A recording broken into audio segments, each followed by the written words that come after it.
My name is Bob Rocker. I'm the founder and president of AgeWise Colorado, and we have Barbara Boyer here, who is our executive director, and Ellen Goodwin and Lewis Clough, who are our panelists today. So today, this is our webinar number 37 since we launched just a little over 2 years ago with AgeWise Colorado. And today's topic is trash or treasure, when our presenters are going to focus on your possessions. You know, what's valuable to you and why is it valuable, and what do you do with it when you don't really want it anymore? So you see on the screen here, Ellen is the co-founder of the patent pending mobile and web-based platform Artifacts, which you'll hear about today. She's the mother of an almost teen. I'm sorry about that, Ellen. Had a couple of those in the past. And wife to a cyclist and a cyclist herself, lover of books, travel, and attempts at beautifying her home and garden. Prior to co-founding Artifacts, Ellen managed strategic partnerships and client relations for a global data technology company. And Lewis is the owner of Transitions by National Rarities, which is designed to provide estate buying services to families who need a trusted partner during their time of grief. And National Rarities itself is a network of over 200 jewelers around the country who partner with National Rarities for estate buying events, specializing in items like watches, jewelry, and fine art. And AgeWise Colorado is working to become the premier nonprofit information, education, embedded service provider hub for all aging Coloradans and their current and future caregivers. The key reason that we're doing what we're doing is because our population in Colorado is aging very quickly. Last year, for the first time, our 60-plus population exceeded our under 18 population, as you can see on this graph. And you'll also notice that trend is continuing out into the several decades to come.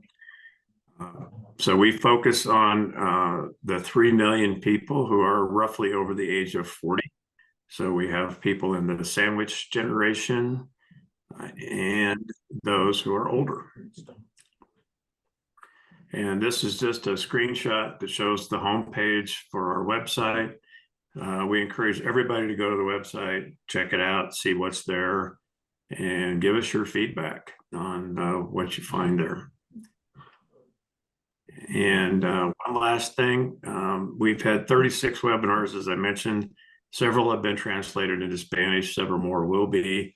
And we have our next one after today's is focused on Medicare updates for 2024. And with that, I'm going to ask Ellen to talk about Artifacts and why she co-founded this organization and how it works. And so, Ellen, please go ahead.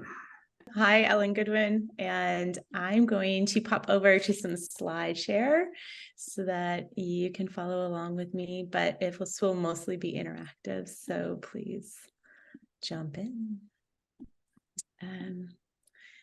All right, here we go. This is a reality today. One day, son, this will all be yours. So we like to talk a lot about the stuff transfer that's coming. New York Times hit people over the head with it, $3 trillion worth of durable goods coming from the baby boomer generation. And this is literally what inspired Artifacts, because my co-founder's mother passed away unexpectedly at the age of 65. And she had a wonderful leather-bound estate plan. It was real deal, and it didn't deal with the stuff. There were 3 sentences about the objects in her life, and 6,000 feet of it to deal with. And we also look at it in another way. We buy more stuff than ever before. There's books about this. Now there's decluttering after we've bought all this. There's the digital clutter of photos. There's recipes. There's family heirlooms. There's so much stuff. And some of it is very valuable, financially valuable, and you know it by looking at it. Other stuff, not so much. You might not recognize that it's financially valuable, or you don't know that the value is actually sentimental. It's part of your family history. And so for those reasons, we created Artifacts, which we like to say is just as easy as a social media app. If you can share a photo to a loved one by social media or text or email, then you can create an artifact. It is patented now. We just got our patents last month, which is very exciting. But it is a mobile app and a website where you can snap a photo, record a little bit of video, add details about the object. In this case, someone acquired this artwork. Here's the artist with the artwork, and here's the story. You can record the information about the day you bought it. You can attach documentation, the receipt, the appraisal, and make sure you know what the value is, both sentimentally and financially. And the bonus, the way we built it, is to help you take that one fun step of recording the memory and enjoying reliving it, and have a lot more value. You can use it for estate planning. You can use it for insurance. You can help with it, export it to Excel and work with someone who's a move manager or who's organizing. All of these possibilities with one simple platform. When I was preparing for today, I actually changed everything at the last minute. That's what I was doing right up until the 11th hour here. And I put this front and center because this is where Lewis and I actually have know each other. We're collaborating, and he's going to talk a lot about the financially valuable side. Although I would say he probably deals with the emotional side too, as people are letting go of objects. At Artifacts, we're dealing with sentimental and financially valuable. And yesterday, I was concierge artifacting. We go into people's homes. We help them artifact to preserve their memories and stories. And I was reminded of this time I spent with my great aunt. She was the last of her generation in our family. She's 97 years old. And my family flew me out to visit with her in Artifact. Yesterday, I was concierge artifacting. And what was interesting is when I went into the home, the woman said, well, my sons want to know what's financially valuable. And she was quite emotional about it. And they asked her to tag things and make sure they knew that it had financial value. But she's actually a step ahead of a lot of folks, where she's like, I know what I paid for it. I don't know if it's actually still valuable. So I don't even know how to help my sons. But the emotional side of it was when she was looking at the objects, she was going back in time to when she acquired them, and she was enjoying the memory side. And that's what I was there for, is to help her. And so I think when we're talking trash or treasure, what's the value of the things? We have to be prepared for that emotional value. A lot of the objects that we artifacted yesterday, she is actually donating. So I'll tell you how we address that at Artifacts. But the value of it was so purely sentimental that all of it wasn't going to be retained. And we just needed to honor her memories as part of the process, which is something we really enjoy. But, you know, on my own life, I'm going to give it an example. I don't want to actually have her speak. You know, on the trash and treasure side of our discussion, I went and took vases out of my cabinet. I would call vases in my life an accidental collection. I just have them. I know where they all came from. They're not all valuable. How do you know which is which? This is where Artifacts comes in. There's one of these, exactly one of these that I have artifacted. And it's actually this one over on the right with the engraved lines and the peaks. I bought it when I lived in the Czech Republic. I have Czech heritage. This vase has a lot of meaning. You don't know if you don't tell people and you don't record it. And we don't want to pass on a burden. We want to pass on memories. And when that matters is, you know, at the end of the day, when we have to decide what we're doing with something. If I move from my house, I have to decide what's coming with me, what I'm going to declutter, what I'm going to rehome. And artifacts become kind of your treasure map. If you start with nothing else in your home, start with the hundreds of objects that you've artifacted, make sure you figure out where those go next. And the rest you can deal with as time and resources permit, or with some professional help. So I've been recording my memories about the objects that matter most to me. So with Artifacts, people always say, how do we get started? Where do you start? If everything in your home could possibly be artifact, in theory, you could take a photo of every single object. That's not the point. This isn't about an inventory. It's starting with the things that matter to you most. And we tell people to be very literal when they artifact. It stops them from getting into an overthinking point of view, because you can exhaust that very quickly and you won't make progress. But you can literally say, this is a dress that my mother made me. The end. And you can save it into your collection, and you can always add to it another day. You can add audio or video. We do have writing tips. We have checklists with all sorts of ideas. But what we want people to do is start working through this stuff. So they actually, I've started telling people, stop and smell the roses. What do these objects mean to you? Why are you keeping them? And record that for people. And that helps with the trash and treasure down the line. But ultimately, what we do is we also have a field that we want you to consider what's going to happen in the future to each object. Now, this ring on the screen is an actual object I have in my home. I bought it for my daughter when I was traveling in Brazil. And the little tag is from the artifact. It shows you that I have indicated in my artifact that I want to bequeath this to my daughter. This artifact also includes the appraisal report and the documentation. If my daughter were to inherit this ring and not actually want it for any reason, she could go to someone like National Rarities and she could say, I want to sell this ring. And she would have this documentation as the starting point for the transaction. The idea is giving her the tools and the resources to deal with the stuff so that she can enjoy the financial and sentimental value. We do get a little playful. I don't know if any of you are Princess Bride fans in the crowd, but this As You Wish came from there. Sometimes when you think about what you want to have happen to something in the future, you might just say, I don't really care, but I don't care doesn't sound very nice. So we said, as you wish. And there's more details, but you can tell your family, it's really up to you what becomes of this next. And that's how we view it.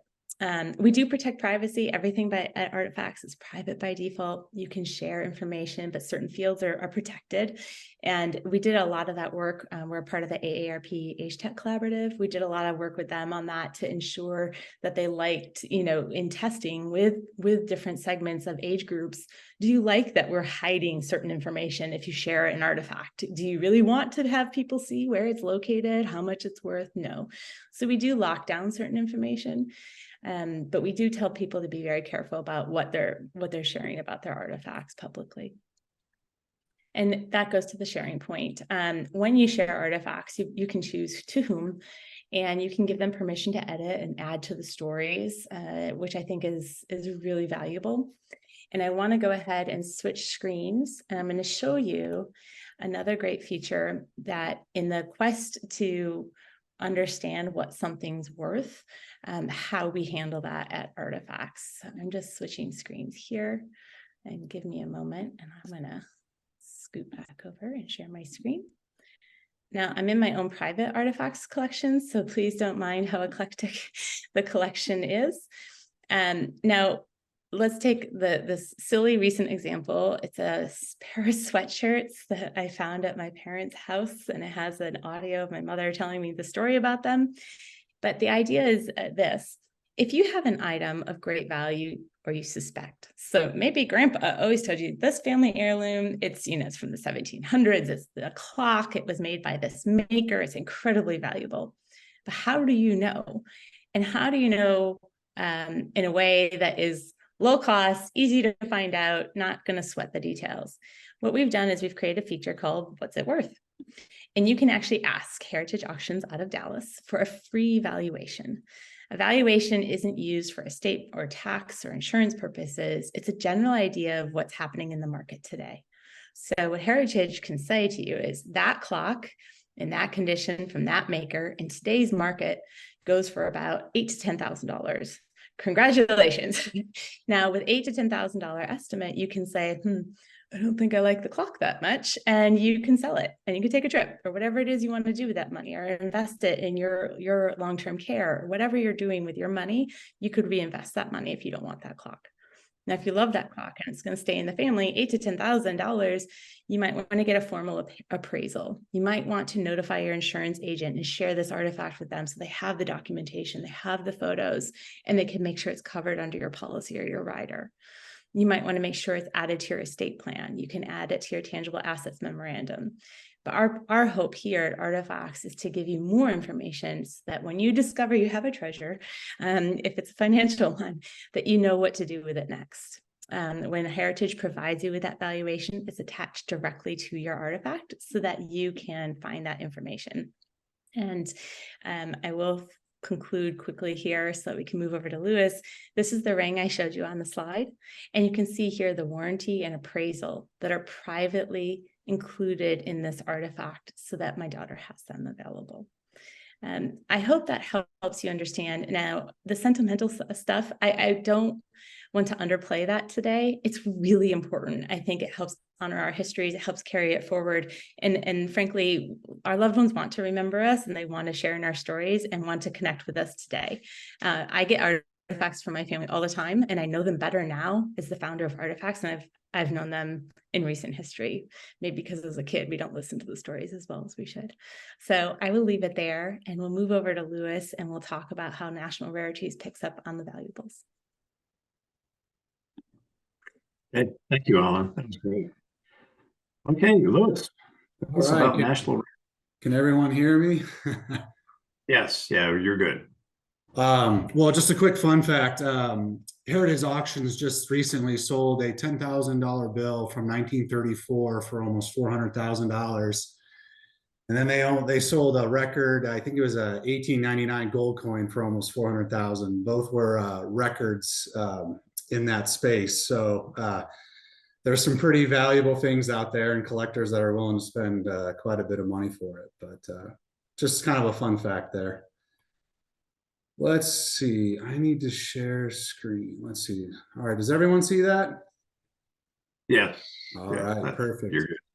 Well, again, my name is Lewis Clough. I'm the owner and founder of Transitions by National Rarities. I'll give a brief little history to explain where Transitions started.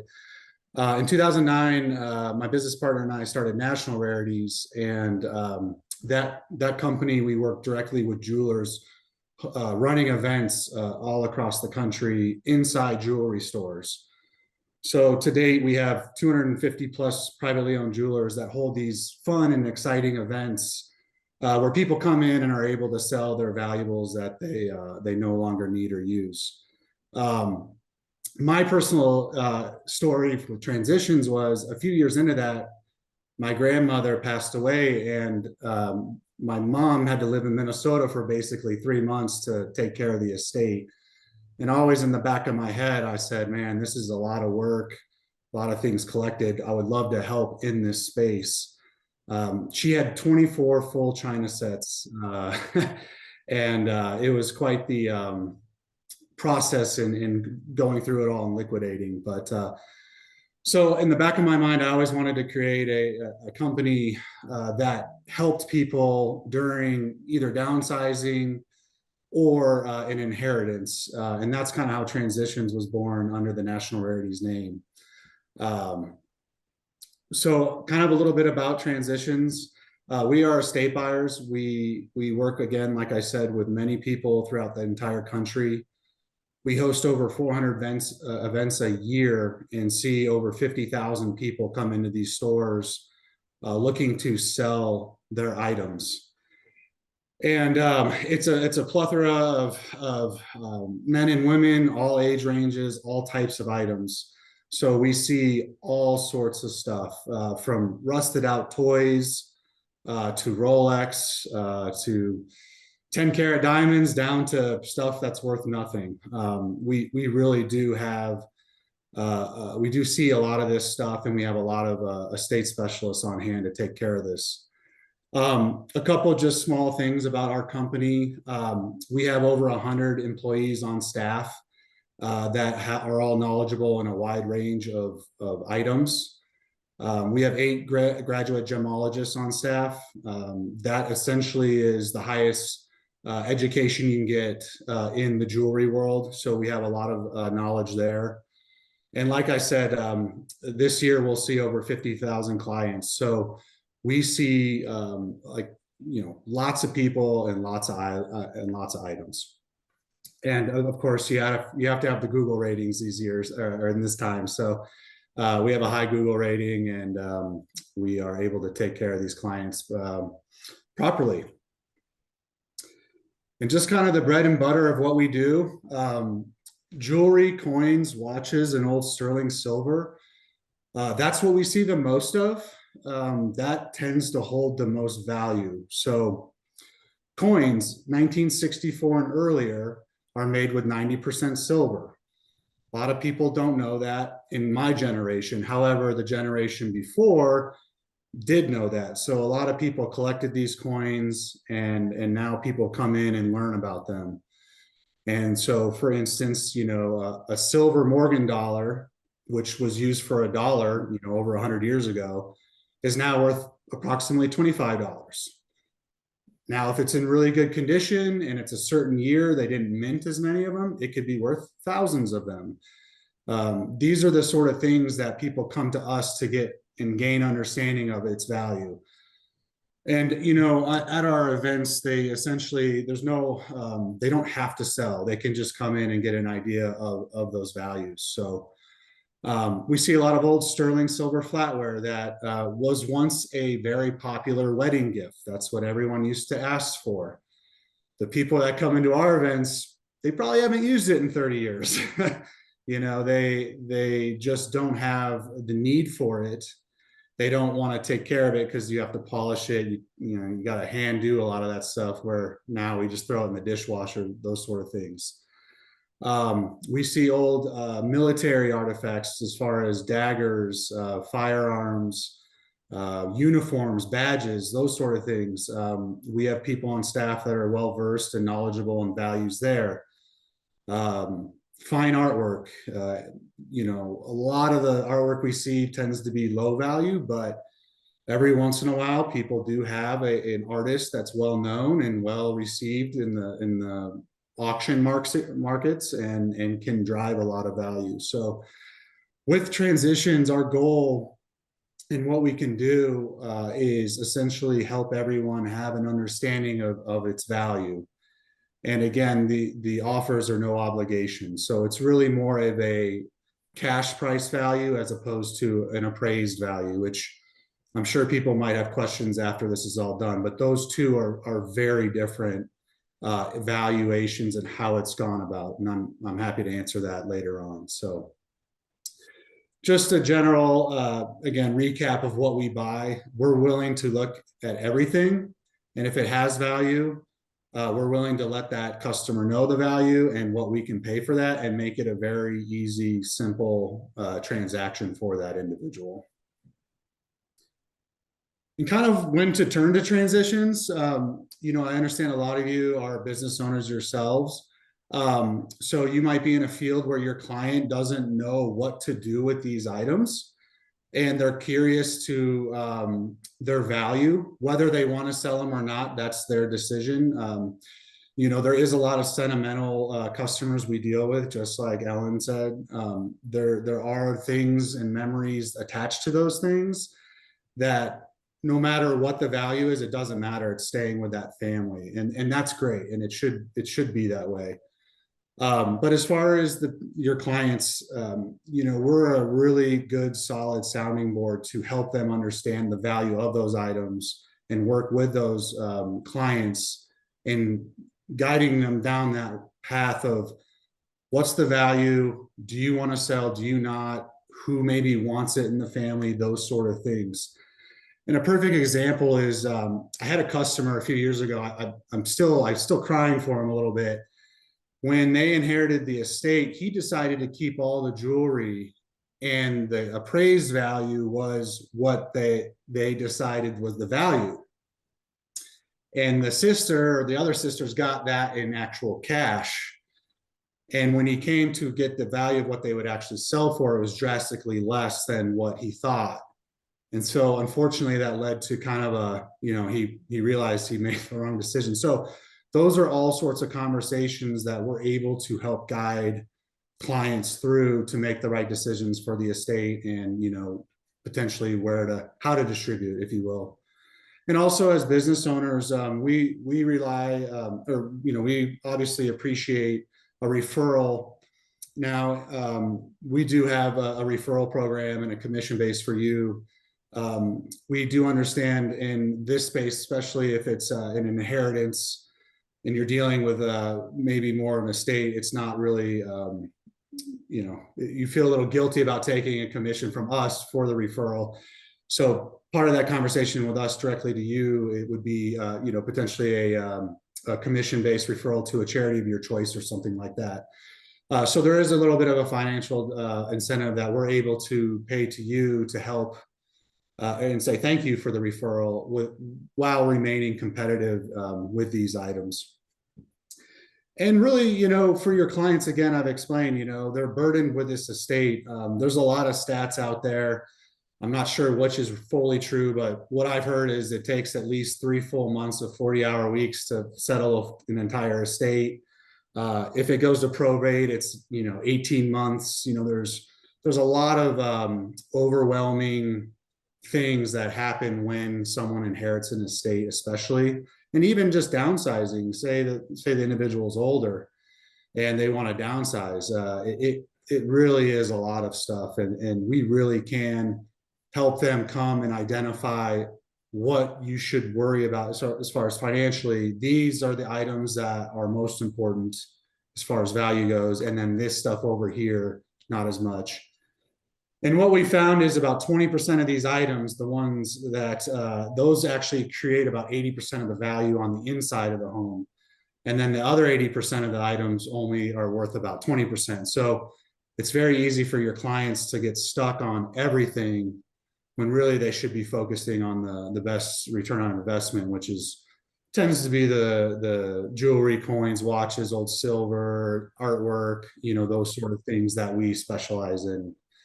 So our goal is to really just educate and help the client decide how they want to distribute these items. And if they do decide to sell, we make it as simple, fast, and fair as possible, and really try to create a very simple, easy way for them to feel good about their decisions and move forward with a lot of these items. So as Ellen was saying, I'm talking a little bit more about the financial side. We do see a lot of sentimental pieces come in. They decide it's not worth it because of the sentimental value.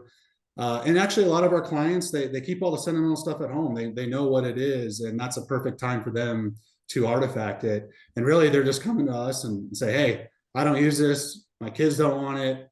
You know, I'll take the $20 or the 2,000 or whatever it ends up being and put it towards a good use. So we do have a lot of those conversations with those people. And one last thing I'll talk about, and then we can go back and ask questions, is a lot of people inherit what we call guilt, right? My mother would roll over in her grave if she knew I sold this. And kind of the comment that I say to that is, you know, I understand that you inherited that guilt with this, but when's the last time you've used it? And it's been 30 years. Okay. Do your kids want it? No, they've already said they don't want it. Wouldn't your mother be more excited for you to put that towards a vacation or, you know, whatever it might be that's useful to you? And most of our clients end up selling, and they come back with more stuff the next day. And they're like, the second I got out of there, man, I felt like a monkey off my shoulders. I feel so much better. And what's a really cool yin and yang between Ellen's company and my company is that'd be really cool if they could artifact that, take the photos, have all the memories, and then move on with it, because they don't really need to carry it with them and then pass down that guilt to their kids when they don't want it either. So it's really an interesting concept with all of the generations that are getting older, and they've accrued all these items, some of value, some of not, whether it's financially valuable or not, or sentimental. So we're in a really interesting point in this world with the baby boomers, technology, and all these things. And yeah, it's pretty interesting. We do see a lot of fun things, and that's pretty much it. We're here to help in any way and give as best guidance as we can. So thank you, Louis. That was very interesting. The a couple of questions. You mentioned the cash value and appraisal value. I mean, why is there such a big difference? Yeah.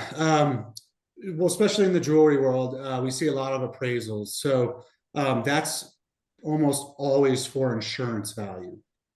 So if I were to buy my wife's ring at a retail store, I'd say I pay $10,000 for it. They would probably insure it for $12,000 right there, because if it were to get lost, broken, so on and so forth, they want to cover that cost. They want to make sure that everything's covered, right? That being said, the jeweler has made a markup on that, right? They have to make a living. It's just a part of everything we do. So even though you paid $10,000 for it there, they probably owned it. I'm just making numbers up to easy, 5,000, right? They doubled their money, right? So when they come to someone like me to sell it, that wholesale value is worth 5,000. Well, I need to pay 4,000 to make my little bit when I resell it back into the trade. So you paid 10, insurance said it's worth 12, and I'm telling you I can pay 4, you know. It's really as simple as that. And again, just in general speaking, you know, again, everyone has to make their profits somewhere to turn the lights on, eat lunch, you know, provide for the family. And I always tell everyone, your local jeweler is typically your best option. The big box chains, you know, again, they serve a purpose, but their markups are pretty tremendous for the quality and what you get. So that's why we only work with privately owned jewelers that have typically been in the community 40 plus years. They've vetted us. They know us well. We know them well. We take care of their clients and people in their community as well. And it's really a win-win in that sense. So we're really taking that concept and moving it over to the transition space, the downsizing, the inheritance, the I have everything in my house, including my house, you know. So we're really there to help people, guide them through that process. But yeah, long story short, that's how the appraisals are different. You know what's great though about Bob is I put an article in the chat. It's tips from a master as you consider selling your stuff. And one of the things that I loved, so I talked to Lark Mason from Antiques Roadshow. He's a Chinese antiquity specialist. One of the examples he gave me in that interview really resonated. And I think a lot of people will face this, which is if you have to be very careful and talk with the appraiser when you're doing that work, because it's one thing to say, I want to have an appraisal on this chair and I can go buy a replica or something close to it if something happens to it and be satisfied, versus no, I'd have to find the same exact chair because it's part of a set, or this exact chair, and I want to actually pay someone to build me a replica from the original wood, the same kind of fabric. Like those replacement costs, you can't necessarily actually properly account for ever financially in that process, but you need to understand that when you're going through that process and articulate that to an appraiser that you're working with. Good point. Thank you. Do other folks have questions that they would like to ask either of our panelists?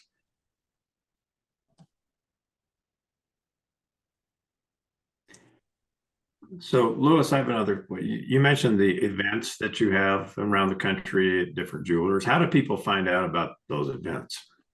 So on the National Rarities side, the event side, we promote the events. You know, we're one of the few companies that still use the paper, you know, because our clientele typically are 45 and older, and obviously quite a few 60 and older. So we still utilize that. Obviously, digital marketing like Facebook, Google, those sort of things. Direct mailers have been a really good opportunity for us to send out to these people and let them know that we are coming to so-and-so's jewelry store for these days.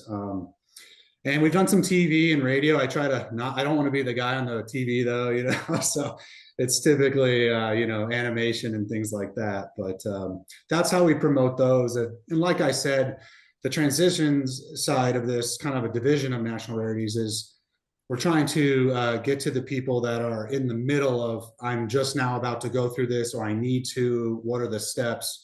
Whereas at our jewelry stores, people have already like, I know I'm getting rid of this, you know, let's go.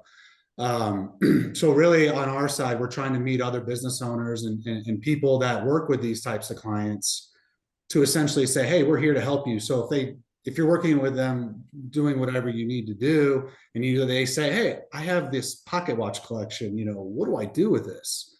Obviously Ellen and I, we can be here to say, hey, well, if you want to sell it, but keep the memories, let's, go to Artifacts, go to Transitions, or if you just want to sell it and be done with it and no one cares, that sort of stuff. So we're really trying to dive into the space and try to be here as a sounding board for anyone that needs it. So we have a question asking, Louis, do you have a storefront? We do not. So I'm Louis from St. Louis. My parents are really original in my name. That's where our core business is. I live in Denver, obviously. So I'm the point of contact here. I'm the one that's kind of trialing the business to business out here.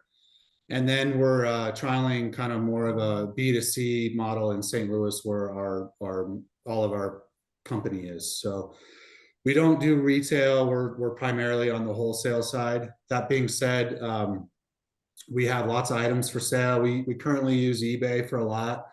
And then we are revamping our website and trying to go kind of more, digital like everybody. But if you're looking for anything, just shoot me an email. We might have it. Well, if somebody wanted you to send someone to their home here in Denver, I mean, how would that work? Yeah, the way we work is kind of three options that the clients have. We would come in, evaluate the 20% of the valuables that we know well, jewelry, coins, watches, silver, things like that give the most value to the client. We could come in, give those offers, and just write them a check right then and there. Our second option is everything but the house. If it makes sense, we can buy those outright, the really valuable stuff, and then run the estate sale for the rest and just basically get it all sold for you. There are usually some nice little winners in there that end up, doing well. And then a lot of the other stuff, couches and things, it takes up space, but doesn't financially bring a lot. That being said, we're able to run an estate to kind of clear the house. If you need to get out of the house quickly, that's a good option. And we're also offering to just do a one lump sum. So say there's a house and all the kids, none of the kids live in Denver. They don't have the time to take care of the whole estate. We have an option where we can say, hey, your house is worth this. We can pay this. The stuff on the inside is worth this. We can pay this. Here you go. One done transaction. And it's as simple as that. That being said, on the real estate side, the way things have been in the past, the last 4 or 5 years, I would recommend just selling it on the open market because, things are selling well. But I think as we all see that tide might be changing over, and, a family member having to pay a mortgage on a home for 6 or 8 months might not be ideal to get it sold. So they're all options. We're very clear with, this is what it's worth. Here are the results you can see. This is what we can pay, and we'll just take that burden off of you in dealing with it. Okay. So just reach out to you if you can. You'll send someone. It might even be you to come if to the it's house. Denver, it's for sure me. I'm the only one out here. So and I'll just reiterate, no situation's the same. It's even though everyone might be having the same situation as far as what's going on, but to that individual, and so we're very good at just asking the right questions and making them feel comfortable in what they're doing, and making sure that they know they're making the right decision for them. I tell all our clients, like someone says, well, can I get a better deal somewhere else? Probably. I can't guarantee. What I can guarantee is you'll get a fair value for it. That being said, if you want to go get 10 offers, there's bound to be someone that might be willing to pay more for it, but at the end of the day, I can guarantee very fair market value for these items. Okay. Do we have any other questions for Ellen or Louis? Anybody? No? Well, you two have explained everything very well. Okay. So So Ellen, I want to go back to you for a second. So you said you just got your patent, which is that's great. Congratulations. And what is the patent actually for? Is it for the app or what? Yeah, so it's interesting when you're outside the world of this world I'm in, this tech world, how this all works. So some folks, like if you have a business, you have a website, Bob, right? You run a website, you have pages, you have content. What we built is a platform, which is a little bit different than a website, but between how we bring together all of the images and content and surface that into a user experience and the search capabilities and all the features around it, that what we create, this digital thing, this artifact, was in fact we found patentable. And actually there was so much there that they divided it into 3 patents, originally 5, but 2 of them got kicked out because Apple has the patent already. But it's really about how you create that experience for someone and how you connect information. Right. So we're all living in the world. We have stuff in text, in email, in Google Drive, and it's scattered across Dropbox, like it's everywhere. The way we connect the dots, this photo and this object and this video all go together to tell a cohesive story, is what's really unique and what we found was patentable. And now we're moving into some other areas too. We cover, we're working with insurance, we're working with estate planners, and we recently won a brain health research grant as well. As you all probably know, there's a lot of value in understanding brain health. And as it turns out, a lot of that comes through audio and video, and we're able to look at biomarkers in that. So it's a new area. It's an important, and as I said, it's like, how do you make this as easy as possible? Like, tell me this thing matters to you, and then bring all these other benefits. Very good. Thank you. Yeah. See, a question came in here about, I guess this is for you, Louis, I think. Is there still value in Hummel figurines? Yeah. So yes, that being said, the smaller ones, let's say 6 to 8, maybe 12 inches tall, not so much. China, crystal, Yadros, Hummels, super popular, a while ago. My grandma, 12 or 24 China sets. Today, not so much. There are still some big winners within that. The larger the Hummel, the better. There are some really big ones, maybe 2 or 3 feet. They have some Yadros. Those can still go for thousands of dollars. But most of the ones that people bring to us, we don't end up buying because they might be worth $25 a piece. For me to ship it home, praying that it doesn't break, and then pay someone to sell it, it just doesn't make economical sense. I tell everyone this too. eBay is the world's largest auction house. It really, truly is. And I know like people go, I don't want to deal with it. It's actually pretty simple to use once you get the hang of it. I taught my parents how to do it. They're in their early 70s. And my mom probably sells, I don't know, 3 to 6 things a year that she, I think she's made like 3 or 4 grand over all these years, just small things that my sister and I don't want. And she can just slowly sell and get a little money and then move on from it. So again, long-winded answer. Hummels do have value. Most of them, not that much though. Bob, oh, sorry. I was going to say, go ahead, Bob. Go ahead. No, go ahead. That's fine. No, just to jump on that point, it's funny because what eBay is right? You're going to get a sense for what something's going for, but what's really crazy and difficult, and this is where, if you're like the true treasure hunter out there, this is the path you're going to go down if you have the time and excitement. Local markets can vary, right? Like that's what's tricky and people get surprised by. But the other thing that we found recently, and I was going to talk with Louis about this separately, so I'll just bring it up now in front of everybody. But what's funny is we are seeing people on Artifacts more and more, or they're coming and telling us they are taking their artifacts and sharing them to consignment shops. So when there's no pressure of time, they're sharing artifacts with consignment shops because they get the photos, you can put in the dimensions and the weight, and then they're just letting them sit. And if they sell, then they come and they pick it up. And I think that's a fascinating, people who are looking ahead and they have the luxury of time can play that long game with consignment shops. I think it's fascinating to watch. Yeah, at the end of the day, and again, we'll tell this to anyone, if you have an item, selling it yourself, you'll get the most value, right? Like you're doing all the work, you put it on eBay, whatever it might be, you might find an individual, an end user, that's your best bet. Consignment's a great option for certain stuff, especially with jewelry that's still sellable today. That's why when we're in the store and our jewelers typically offer it, I can pay you this, and that's, oh, well, it's not enough. Okay, well, they offer consignment. If there's no time frame, which it sounds like you don't, let's go talk to the jeweler. They're going to mark it up a little bit, maybe not full retail, but wait for a kind of an end user to come and find it, buy it. That will net the customer more money.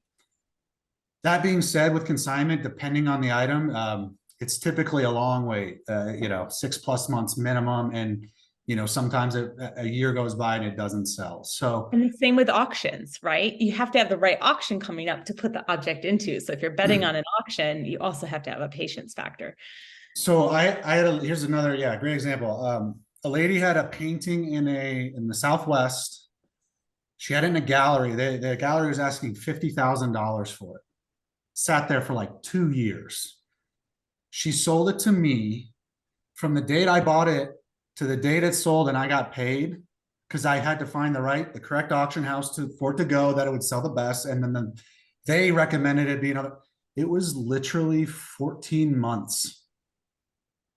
I paid a lot of money for this painting and it took me 14 months to recoup it. Now we made money on the deal, but those are the sort of things that people, they don't understand. Like it's a good option, but it's not always the best option. And that's what we try to educate people on with this, these items. Very good. Okay, well, this has been very interesting. So thank you both.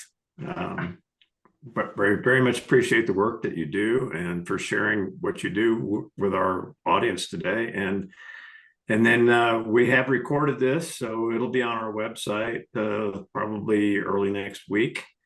And you'll be able to watch it again or send it on to friends and relatives so they can see it as well. Great. So thanks so much again, so much, Ellen, Lewis. Have a great afternoon, everybody. Thanks, Thank you. everybody. Bye. Bye.